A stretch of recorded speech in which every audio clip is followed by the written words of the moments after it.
Bueno, hola a todos, ya estamos aquí con un nuevo episodio del podcast. Tenemos aquí hoy a Yasir Rice. Bienvenido, Yasir. Gracias por la invitación, Alberto. Vamos a empezar, si quieres, presentándote un poco. Cuéntanos un poco quién es Yasir. Pues mire, yo soy fundador de Sida Coffee. Bueno, siempre digo que soy arquitecto. Arquitecto, empiezo diciendo que soy arquitecto de formación, pero luego me callo de la formación porque lo usamos mucho en Sida y soy el fundador de Sida Coffee, que lo fundamos en 2015. ¿Vale? Y cuéntanos un ¿Qué poco. más te puedo decir sobre mí? No sé.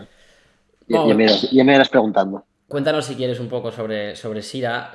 Ahora nos contarás un poco desde el principio, pero para que la gente tenga un poco de contexto, los que nos conocen, danos una pincelada de qué es Sira hoy, número de tiendas, empleados o un poco para que la gente se haga una idea de la magnitud.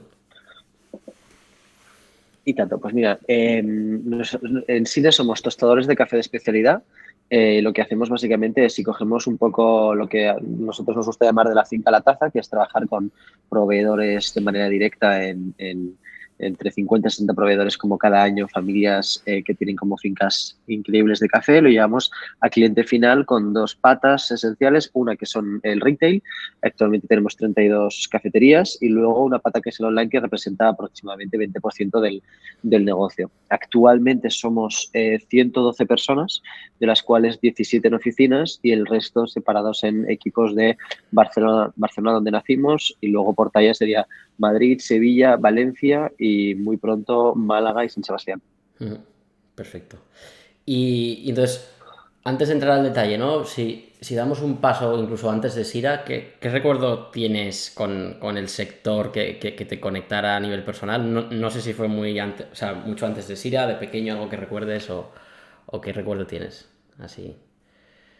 Pues sí, tanto. O sea, yo sé exactamente por qué hemos montado esto. Uno, porque soy un enamorado del retail y de la arquitectura bueno, pues de estos espacios como consumidor, pero sobre todo porque yo, aunque tenga, o sea, orígenes marroquíes, porque habréis sabido que Yassir no es un nombre muy, muy europeo, pero y soy de aquí, de Barcelona, donde tenemos las office de Sira, pero hice mis estudios de arquitectura en París, donde consumía mucho café de especialidad, que es en casa o en cafeterías fuera. Entonces, volviendo de cada verano a ver a mi familia, de las vacaciones un poco de la uni, pues no encontraba lo que quería aquí. Entonces, para mí era una obviedad de entre mi grado y mi máster montar, ser de las primeras cafeterías que montamos aquí. No fuimos los primeros, pero sí fuimos los primeros en querer llevarlo al máximo de gente posible a través pues, de un modelo más modesto a nivel como de talla y de inversión. Mi recuerdo, más que de infancia, sería más pues de estudiante, porque es que lo consumía muchísimo y es una cosa que me hacía mucha falta aquí en Barcelona cuando volvía a los veranos. Cuando dices que no había nada en Barcelona aquí, ¿a qué te refieres? O sea, café de especialidad para los que nos gusta el café, pero no somos tan técnicos, Sí. ¿cómo se entiende? Pues, pues mira, a mí me gusta hacer la analogía porque se entiende bastante mejor y porque son olas que han pasado antes del café. Es lo mismo que la cerveza artesana para la cerveza industrial o lo mismo que los vinos naturales para los vinos un poco de masas. Entonces, básicamente también se llama como tercera ola del café, third wave coffee, sabiendo que la segunda la protagoniza Starbucks, Costa, Nero, etcétera. Básicamente es una vuelta un poco a los orígenes, a la artesanía, al hecho de tostar el café de manera fresca, a la demanda, de manera como muy natural, cafés de origen único, 100% arábica, de altitud y con una nota que técnicamente es mayor a 80, lo se llama como capping score, que se da como a cada cosecha Ujú. de unas fincas como muy precisas. Entonces, básicamente, este café, aunque comparta el nombre como con el café industrial, representa el 1 a máximo 2% de la producción mundial y se encuentra en unas fincas de altitud que hay muy pocas como en el mundo. Ujú. Entonces, es un café o sea, y tú eres consumidor, pero es un café que es buenísimo y nosotros lo que intentamos es, como cualquier tendencia un poco ola en todo lo que es food and beverage, llega poco a poco, empieza por el norte de Europa y acaba en el sur de Europa. Entonces, lo que queremos es acelerar el proceso haciéndolo más accesible porque una tendencia cuando llega, pues llega con precios relativamente altos por el producto, por lo que cuesta, etcétera, y nosotros lo hacemos yendo como de consumidor de productor a consumidor. Ujú. Entonces, ¿cómo empezaste? Dices que vuelves de estudiar de París, ves que no hay aquí lo que tú buscabas y en qué momento o cómo decides lanzarte tú a la aventura. A ver, es que fue súper intuitivo, Alberto. O sea, básicamente es, yo vuelvo aquí los veranos, veo que la escena del café especialidad, aunque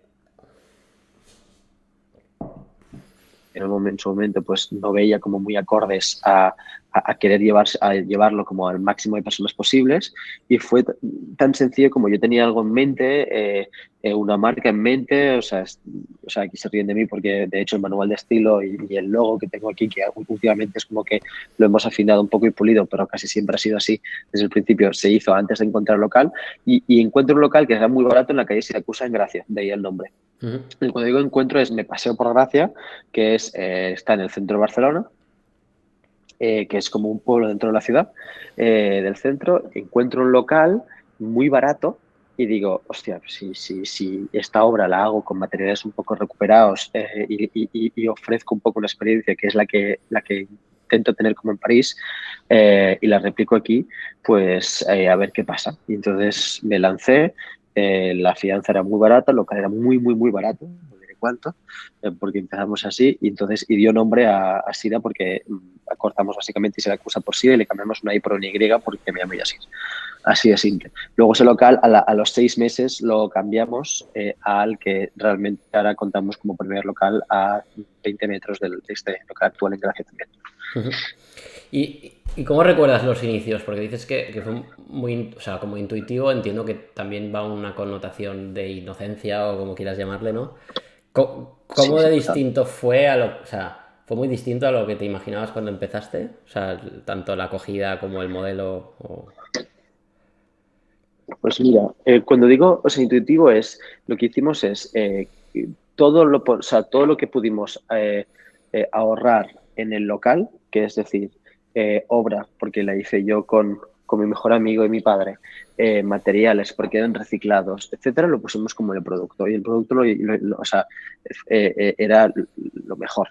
Eh, entonces, pero eso sí, nos metimos unas hostias muy heavies, que ya no nos volvimos a meternos más tarde, como por ejemplo, pues, y que yo siempre doy como consejo, que es coger locales siempre con los suministros dados de alta, y si no están dados de alta, mirar que tengan boletín, problemas como con la obra, problemas con un montón de cosas, con maquinaria, con cómo financiarlo, que nos permitieron realmente hacerlo de mejor manera y optimizar un poco todo para los siguientes. Pero yo lo viví, o sea, fue todo como muy inocente, pero que creo que esa inocencia y esa intuición, es lo que intentamos, a otra escala, mantenerlo ahora, porque es lo que hace realmente que hagas espacios como lo que llamamos aquí con Alma, que hagan como que, o sea, diseñar espacios que vayas una, dos y hasta tres veces al día, que brillen a nivel local, y eso lo único que puede hacer es conectando un poco con ese sitio. ¿Y cómo fue un poco la evolución desde este primero? O sea, cuando abriste el primero, ¿fue un poco a ver qué pasa porque viste el local? ¿Ya tenías claro que querías Total. abrir más o cómo fue? Mira, la historia, o sea, por eso digo que el que realmente contamos como primero no es este, porque este duró un poco menos de un año, y luego lo mudamos como al siguiente porque ya era un local que era muy pequeño, de 15 metros cuadrados, pero empezaba a llenarse mucho y no era muy adaptado a lo que queríamos nosotros. Entonces, al de después, que realmente es el que contamos como primero, sí que lo hicimos todo corrigiendo las cosas que veíamos que se podían corregir del primero. Es decir, pues quitamos la parte de taburetes, lo hicimos todo como takeaway, la parte oferta complementaria al café, porque el café siempre ha sido desde el primer día el protagonista, pues la tiramos un poco más, nos fijamos en realmente lo que quería el cliente. Entonces la evolución ha sido de que al principio pues es a ver qué pasa, poco a poco hubo habiendo colas y nos centramos mucho en tener no solo el mejor producto, pero la mejor atención en el cliente posible. Y eso también tiene que ver con el tiempo de espera para un café para llevar. Entonces era dar como en todos los clavos y siempre pensar y tener una empatía, pero, o sea, extrema, diciendo yo quiero ser cliente de esto y pagar este precio y que se me dé este servicio. Entonces íbamos en esa dirección. Eh, y nada, y poco a poco, al año y poco, casi 2 años, pues en Gracia, pues realmente nos volvimos, vamos a decir, como famosetes, básicamente, porque habían pocas cafeterías en ese sitio. Y la evolución fue que después de ese local, ya estamos casi en 2019, porque van pasando como 2, 3 años, decidimos montar un plan de expansión para llevar este café como a más barrios de Barcelona, a más gente posible. Es como que veíamos este elefante en la sala, que era como, hostia, se está bebiendo café muy malo, vamos a intentar llevarlo más rápido a más gente. O sea, fue desde, o sea, en el momento en que tienes el primero funcionando bien, decidís hacer un plan como mega Ujú. agresivo. O sea, desde ahí. O no, no fue desde el tercero o cuarto. Fue desde el primero, porque la cosa, o sea, lo que dijimos y era, porque no fue montar otro a ver si lo que pasa, pero fue montar otro con la idea de, es un formato que visiblemente nos está funcionando, el takeaway, con este tipo de diseño, con este tipo de oferta, vamos a montar uno que se inscriba en el plan realmente de montar muchos más. Es verdad que poco a poco esa ambición ha ido creciendo y que eso es muy natural y Bernat con quien has hecho un podcast, de hecho, que es nuestro primer socio y, de hecho, para mí mentor y amigo, obviamente, eh, se ríe porque ese plan de negocios iba haciéndose más ambicioso como con el tiempo y eso es muy humano, porque realmente, o sea, aunque tengas como muchos datos y tal, cuando ves que 2 te funcionan, dices, hostia, pues ¿por qué no montar más? Si al tercero te funciona, no puedes seguir tu plan realmente. Entonces, esa ambición ha ido creciendo poco a poco. Y, y a nivel de crecimiento, o sea, tengo dos como preguntas principales. La primera es, ¿qué modelo habéis seguido para crecer? ¿No? Porque al final, o sea, a nivel de Sí, inversión, ¿no? Decías que Bernat es socio vuestro, o sea, sí, entiendo que habéis levantado capital o cómo ha sido un poco y el por qué. exacto. ¿Por qué habéis decidido levantar Sí. fondos y... Pues mira, sí, y tanto. Mira, nosotros lo que vimos y fuimos, o sea, fue muy pragmático, porque soy o sea, el solo founder, era lo siguiente, era, queremos montar más, vamos a decir más, por no decir como un número, ni cinco, o sea, no queremos montar una más, sino que queremos montar más principalmente en la ciudad de Barcelona. Entonces, la sociedad tenía, porque la montamos en 2019, tenía menos de un año. Entonces, hostia, si queremos montar más y no podemos depender de nuestro crecimiento orgánico, porque eso hace que solo puedas montar de una en una cada 2 años, porque aunque vaya muy bien una cafetería, pues están los ramp-ups, tienes que hacer el payback de cada local, etcétera. Era, pues, o nos giramos hacia los bancos o levantamos una ronda porque nuestra ambición es muy similar a la de una startup de retail en ese momento para una startup.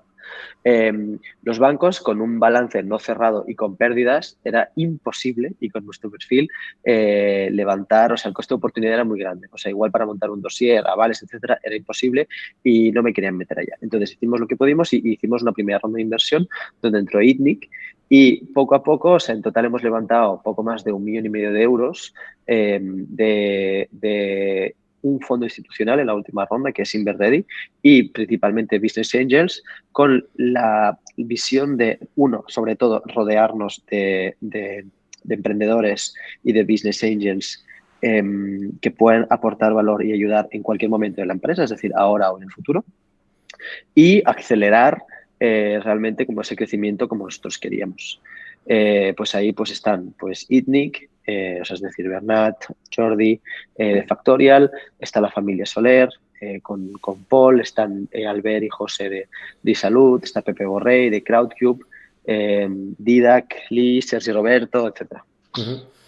Y, y no os habéis planteado nunca en este camino de crecer, bueno, entiendo que sí, ¿no? Pero quiero saber tu opinión, el franquiciar, por qué sí, por qué no, qué riesgos le ves en general y en tu modelo. Y tanto. Pues mira, franquiciar ha sido un no desde el principio por 2 razones. O sea, por mi background de arquitecto y por haber montado yo mismo las 3 primeras con, con mis manos, nosotros tenemos una especie de salsa secreta que hace que los CAPEX, las inversiones iniciales, sean relativamente bajas comparados con pues una cafetería tradicional o un Starbucks o un restaurante. Eso hace que la barrera de entrada para nosotros sea relativamente pequeña para decir, oye, ¿para qué vamos a franquiciar si nosotros lo podemos hacer por X mil euros, ¿no? Pero sobre todo no lo estamos haciendo porque le tenemos una pasión y una obsesión bastante grande como hacia el producto. O sea, nosotros, por ejemplo, tostamos cada día y servimos únicamente a nuestras cafeterías. ¿Qué quiero decir con eso? Nosotros podríamos actualmente comprar cafés más baratos, tener más margen, tostar una vez al mes, etcétera, y no lo hacemos. Lo hacemos solo a demanda para que el café sea 100% fresco. Y intentamos que cada una de esos eslabones de la cadena, de la finca a la taza, controlarlos y llevarlos a la excelencia. De momento ahora, franquiciar solo haría que, aun teniendo un crecimiento, vamos a decir, más agresivo, perder el control de cómo se está sirviendo nuestro café, cosa que tenemos ahora muy por la mano. Entonces, ahora no lo estamos planteando, se escapa un poco de lo que queremos hacer. Es decir, en esta dicotomía un poco de saber si crecemos muy rápido o si mantenemos la calidad arriba, obviamente los dos están muy arriba, pero uno prima sobre el otro, que es el de la calidad. Y a nivel de modelo que decías que tenéis un poco la magia de tener CAPEX bajos, aquí no nos cuentes el detalle, pero ¿cómo es el modelo un poco, no? Porque yo creo que, o sea, ya en los primeros episodios hemos contado un poco modelos más de restauración tradicional y supongo que es interesante entender cuán diferente es un modelo de una cafetería y más en este modelo de tiendas tan pequeñas, ¿no? Que si quieres dar una pincelada también del tamaño de las tiendas y todo para la gente que no nos conozca. Y tanto, mira, pues el modelo es bastante sencillo. O sea, nosotros hay que imaginarse una cafetería de unos 40-60 metros cuadrados como máximo, con una zona de venta que es de unos 40 y el otro es almacén. Entonces es un takeaway puro y duro. Es decir, son tiendas que son muy bonitas, diseñadas con mucho amor y mucha alma, sobre todo, porque son todas diferentes a nivel de diseño. O sea, hay una línea directriz muy marcada a nivel de menú, de materiales y tal, pero luego, o sea, de complementariedad, pero luego todas son diferentes a nivel de fachada, a nivel de combinación de materiales que las hacen únicas porque es tu SIDA, básicamente. Por lo otro tenemos un gran protagonista a nivel de retail, no voy a hablar como de online, que es pues el café, es decir, café con leche, expreso cortado. Ahí tenemos 20 ítems, digamos, que es el de cafetería tradicional, y luego tenemos lo que lo complementa, que son pues una selección muy curada de 3 cookies, 2 cakes, granola, etcétera, hechos siempre con pastelerías obradores locales. Es un poco todo. Y a nivel de modelo un poco más financiero, o sea, digamos que este local de 40-60 metros cuadrados, o sea, la inversión total, un rango o algo que puedas compartir, más o menos. Vamos a decir que el rango se sitúa entre 15 y 70.000 euros, dependiendo, o sea, no incluimos ahí como la parte de maquinaria, dependiendo cómo está el local, y a nivel de facturación puede llegar un poco a lo mismo, o sea, ahí sí que voy a ser un rango más alto, como entre 10 y 100.000 euros al mes, digamos, por ser muy, por liarlo un poco más. Luego está toda la parte de maquinaria, que sí que nosotros invertimos mucho allá, que eso dependiendo de cada uno de cada uno, pues lo puede financiar a nivel de rentings, a nivel de préstamos. Raras veces se compra realmente porque es maquinaria bastante costosa. Y decías antes también, se te ha escapado que teníais paybacks de 2 años, ¿no? ¿Has dicho? ¿O se te ha escapado un poco, más o menos? No, el payback suele rondar, o sea, tenemos casos estrella que pueden llegar a 6-7 meses, luego la media puede estar como en un año y si no, pues los casos, no voy a decir peores, pero los menos buenos pueden estar en todos los 18 meses. O sea, ahí sí que estamos en paybacks rápidos si los comparamos con hostelería tradicional. Y luego, a nivel de expansión decías, bueno, antes cuando decías las ciudades que estabais, has dicho próximamente San Sebastián y no sé cuándo has dicho, ¿cómo decidís dónde ir o en qué te fijas o...? Pues mira, lo que hemos hecho básicamente o sea, ya te digo que siempre hemos empezado con mucha intuición, pero llega un momento que el crecimiento más rápido lo hemos tenido en Barcelona, que es donde hemos nacido, y Barcelona es como que al final pues uno la puede ver también como un laboratorio y que te diga realmente con qué densidades vamos jugando. O sea, hemos visto que en Barcelona, por ejemplo, tenemos 16 locales y sabemos que con en torno a 18-20 pues la llevaremos muy entre comillas a saturación. Cuando digo saturación es relevante para nuestro modelo. Es decir, no nos interesa estar en cada esquina, sino estar en cada barrio. Dicho esto, pues cogemos un poco la lista. O sea, lo bueno de esto es las ciudades donde abrimos están escogidas por 2 factores. Uno, el tamaño de esa ciudad y la relevancia que tiene a nivel turístico para ese país. Y sobre todo luego esa conversión que a nosotros nos va muy bien, que es online-offline. Que del momento, o sea, en gran mayoría se hace al revés, de offline a online, es decir, nosotros convertimos clientes de nuestras tiendas al online, pero el revés también es factible y nos ayuda mucho porque con la atracción que tenemos nos permite ver, por ejemplo, pues Valencia, escogerlo era evidente porque desde que lanzamos nuestro e-commerce, nuestros clientes recurrentes en Valencia se lo ha ido creciendo de mes a mes. Entonces, ciudades que son afines a un posible modelo con densidades que nosotros nos parecen coherentes, pues estaba claro. Entonces, por eso, pues, por ejemplo, San Sebastián, Sevilla y Málaga obviamente tienen un interés turístico muy relevante comparado con la talla que tienen, pero luego hay ciudades que eran obvias para nosotros, pues un Madrid, un Barcelona, etcétera. Ujú. Y luego a nivel online, entonces entiendo que lo que vendéis es producto por terminar, digamos. O sea, no vendéis un café ready to... ¿No? Exacto. O sea, esto lo hemos intentado evitarlo desde el principio, todo lo que es vender cafés hechos, es decir, un latte, un cortado, un flat white. En delivery no lo hacemos, lo que sí hacemos es, nosotros como somos tostadoras de especialidad, los paquetes de cuarto de kilo, de un kilo y sobre todo más de 200 referencias de cafeteras, molinos, filtros, etcétera, los vendemos en nuestro e-commerce en modo como si fuera otra pata del negocio. Es Ujú. decir, envíos en 24 horas, gratis, etcétera. Entonces eso se complementa mucho. Eso ahí tenemos como otro ticket medio y otra manera de funcionar, pero que son completamente complementarias una con la otra. Ujú. Y a nivel delivery, que decías que no hacéis, ¿es un tema de filosofía? ¿Es un tema de que no se encaja con el modelo por márgenes o por el tipo de producto que podéis servir? O...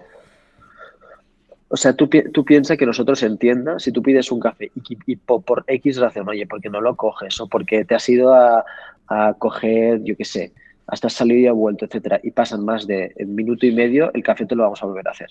Entonces, ahí llevamos la calidad como a otro extremo, porque la experiencia es muy importante. Sabiendo que el delivery, yendo muy, muy, muy, muy al optimista, tardamos, yo qué sé, los 10 minutos desde que la hora está hecha, lo descartábamos por completo. Ujú. Y a nivel margen, ¿crees que sería... O sea, si eso lo salvaras, ¿crees que... Porque entiendo que, claro, un ticket tan bajo, entre comillas, no para un delivery, también... No, no lo salvaría porque habría que, o sea, sería complicado, porque nosotros el ticket medio, pues ronda, obviamente, esto no es un secreto, si coges un café con leche, una cookie, pues ronda los 4 euros para el delivery, y cuando lo miramos en su momento, si no pasábamos de los 10 11 euros, no nos era rentable, incluso tostando nosotros el café. Entonces, eso, más el factor calidad, pues hace que fuera un no. Ujú. Y, oye, y contabas antes, ¿no? Que estáis en 32 puntos y un poco la historia ya, ¿no? El primer punto lo trasladáis, cuando veis que funciona, hacéis un plan ya agresivo, levantáis capital y decías que cada vez el plan se hace más agresivo, ¿no? Entonces, o sea, veo como que obviamente la ambición se ha ido concentrando en los últimos meses, años, ¿no? Que decías que a raíz de ir Sí. entendiendo y viendo el potencial, ¿en qué momento mirando atrás recuerdas como que... O sea, un recuerdo de estos tipo, ostras, hemos dado el clavo o un poco, ostras, está funcionando, ¿no? O sea, ¿qué recuerdas de decir, hostia, esto Sí. parece que sí tira? Pues mira, fue, o sea, donde le dimos mucho valor internamente, que ya lo sabíamos, porque somos muy fans de lo que hacemos y parece como muy, muy lógico, pero que hay compañías que no lo hacen, hubo un momento que es en el confinamiento, cuando teníamos 3 tiendas y cerramos antes de volver a abrir, donde el e-commerce que montamos en 24 horas tuvo un pico porque vimos que la gente necesitaba nuestro café y que lo más fácil hubiera sido pues ir al súper y comprar porque la gente quería el café que nosotros tostábamos.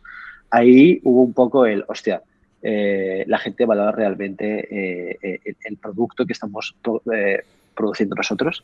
Y luego ya también en COVID, cuando empezamos a abrir de nuevo tiendas, que fue en mayo de 2022, donde habían colas y colas y colas en los locales que teníamos abiertos, que por aquel entonces, a mitad del COVID, teníamos 5.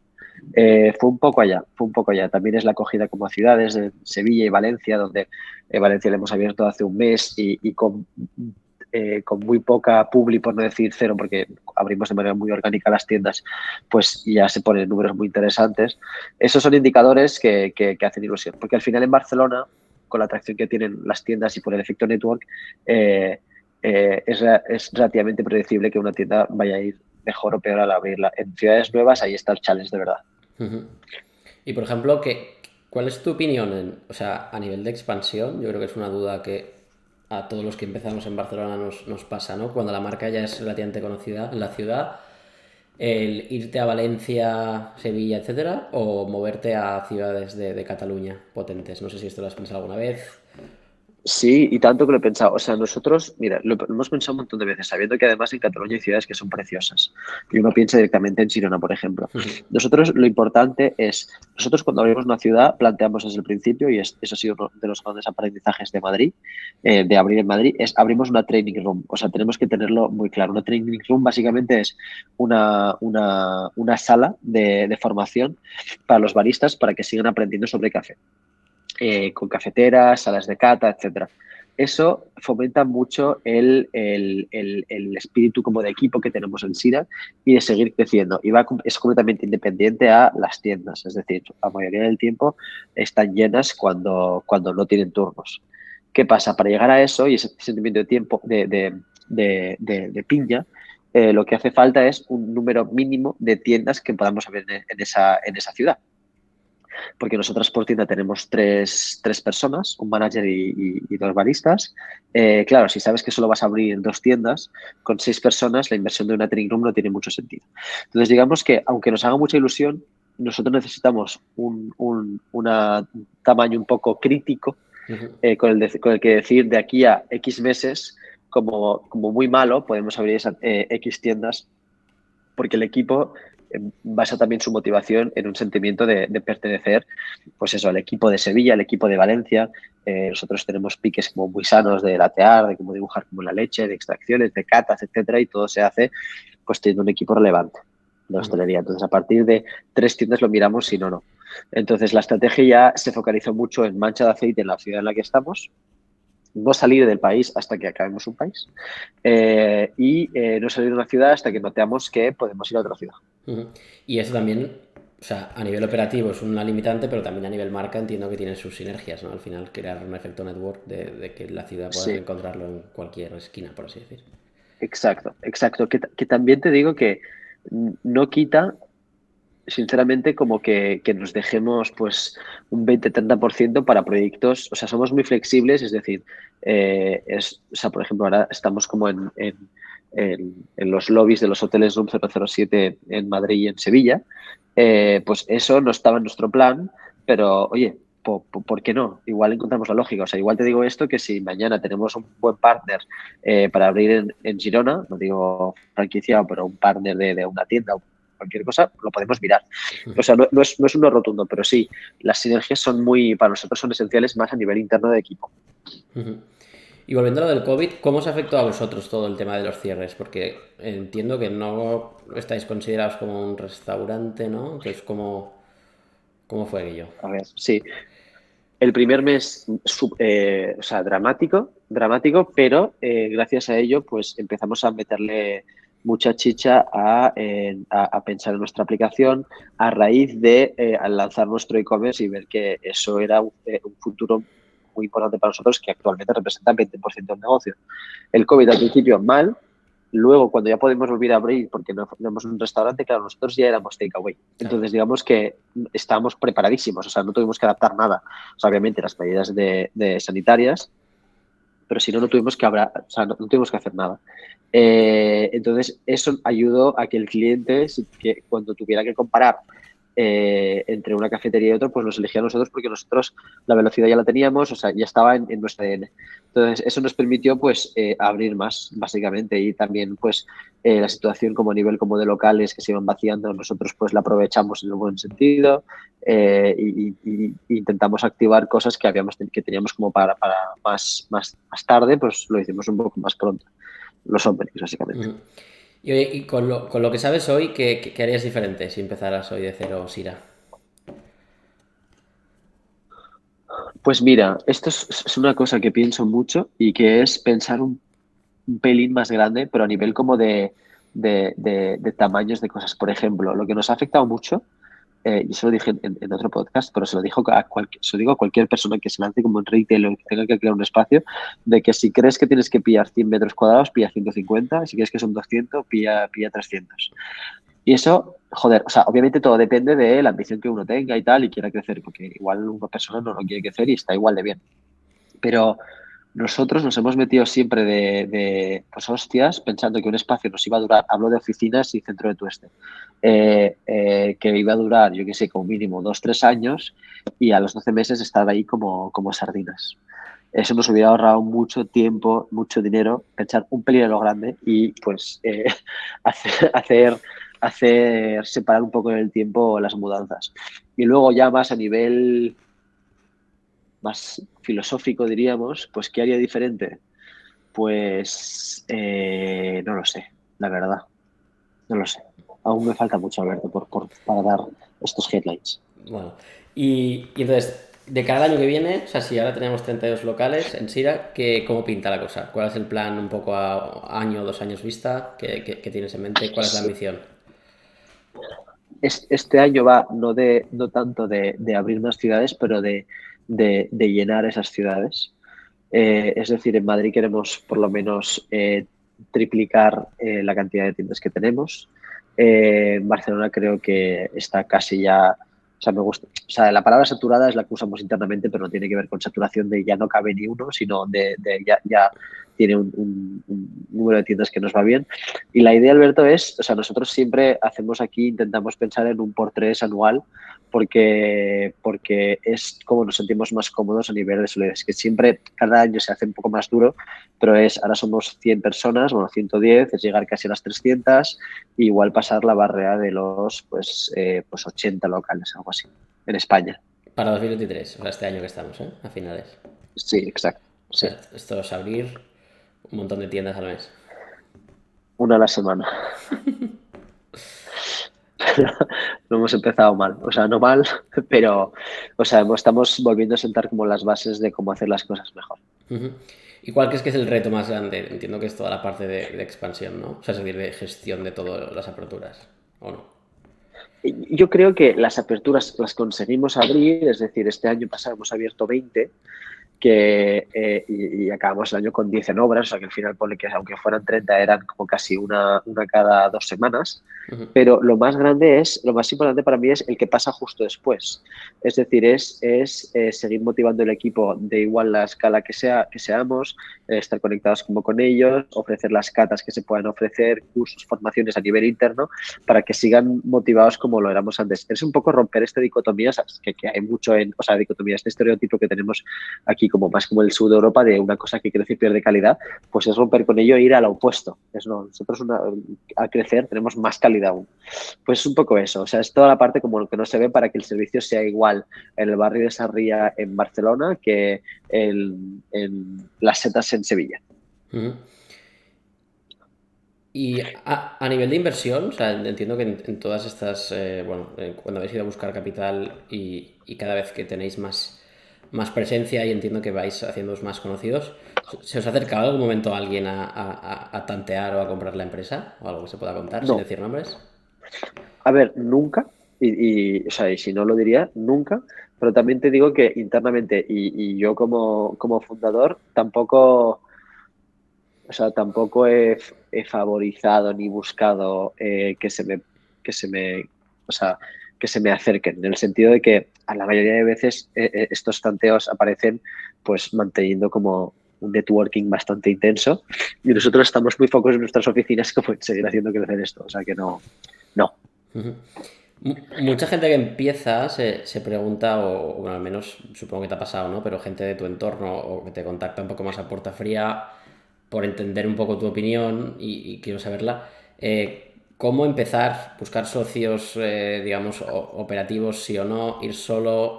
¿Inversión sí o no? ¿Pros, contras? Sé que tú, bueno, eres solo founder, has dicho, ¿no? Entonces, quiero ver un poco tu opinión a esto y luego también en la parte de inversores, que ya lo has mencionado antes, ¿qué pros y contras ves? A ver, o sea, hay esta idea como muy repandida como que del equipo perfecto tienen que ser como, por lo menos como dos co-founders y que los solo founders pues acaban mal.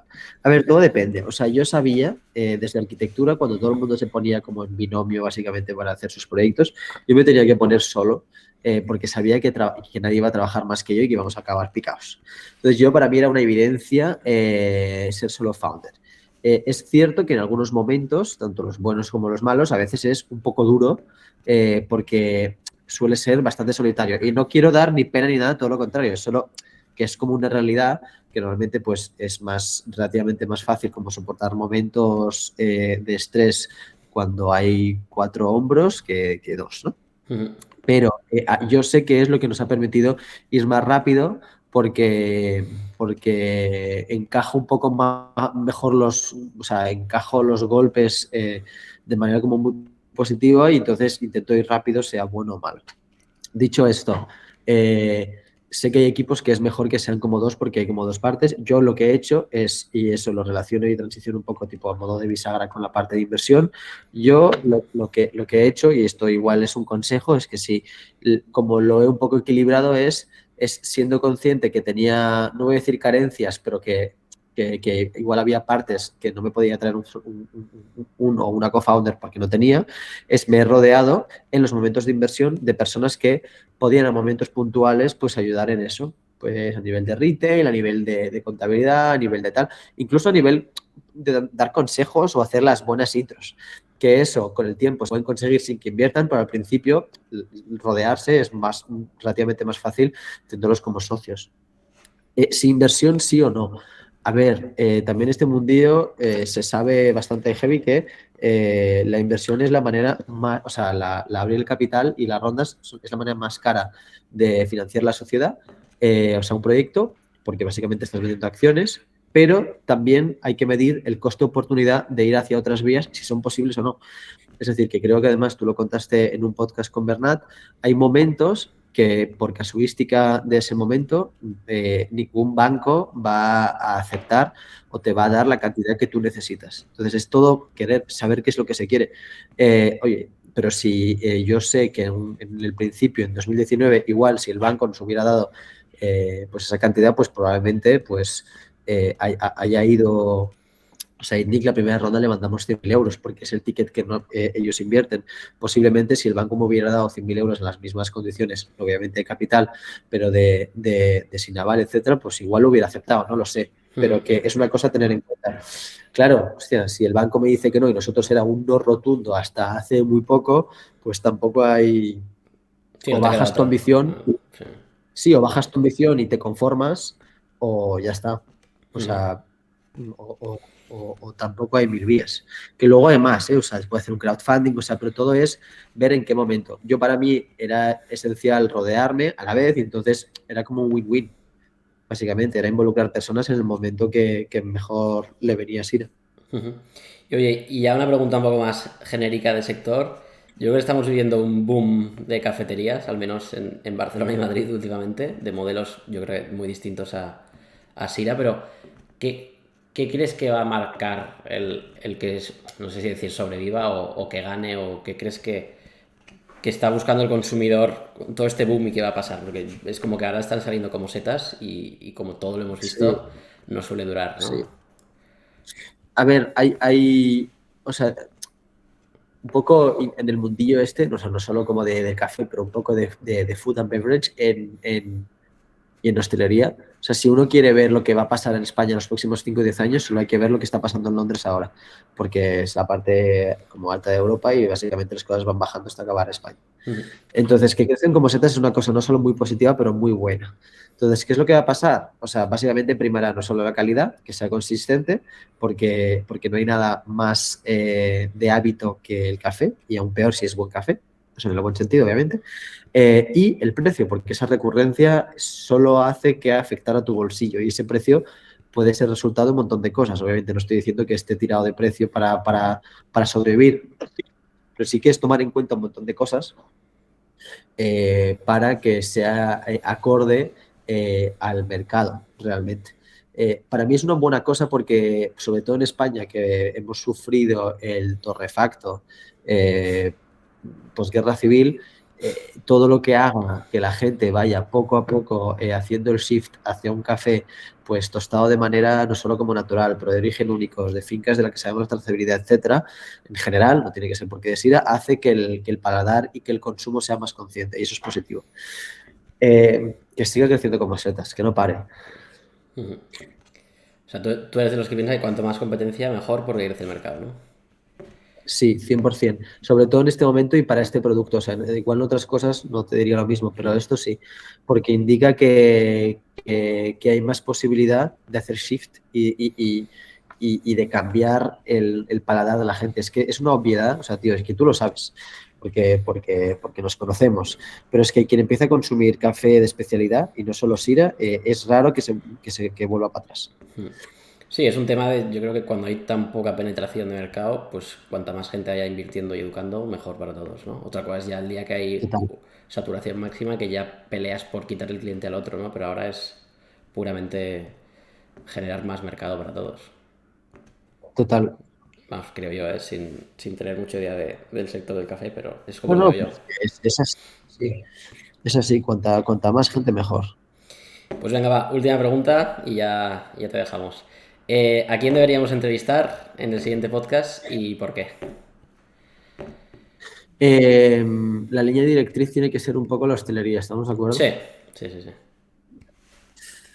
La línea directriz tiene que ser la hostelería. Pues mira, a Carlos, que es el propietario de un restaurante que me gusta mucho que se llama Verbena, Ujú. eh, eh, y a alguien más, es que claro, es algo poco. O sea, Bueno, porque estoy pensando en dónde y no, pero no con quién sirve. hablo. A Carlos de Verbena me gusta mucho. Los chicos también de Fish and Chips o sea, no los conozco personalmente, pero me encantaría conocer su historia, que es la familia Lam. Ujú. Está muy bien. Perfecto. Pues oye, Asir, mil gracias y espero que a la gente le haya gustado tu historia y la historia de Sira y que sigáis abriendo cada vez más rápido. Gracias, Alberto. Muchas gracias, Yasir. Nos vemos en el siguiente. Gracias a todos. Chao, chao. Adiós.